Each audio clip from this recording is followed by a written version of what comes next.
नोटबंदी के फैसले के बाद कांग्रेस की एहतजाजी रैली पुराने शहर के चार मीनार से इस रैली का आगाज हुआ, जिसमें हजारों कारकुनों ने शिरकत की। कांग्रेस पार्टी ने मरकजी हुकूमत को नाअहल हुकूमत करार दिया और नोटबंदी के फैसले की सख्ती से मजम्मत की। इस मौके पर अपोजिशन लीडर मोहम्मद अली शब्बीर के अलावा दीगर कायदीन भी मौजूद थे। Bureau report IND-Today.com।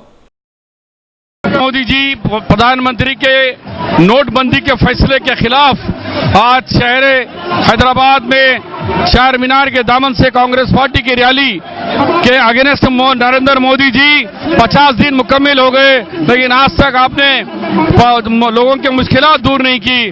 उसके लिए आज ये प्रोटेस्ट रैली निकाली जा रही है। ये रैली यहाँ से चार मीनार से निकलकर मदीना से आपके मौजनजाई मार्केट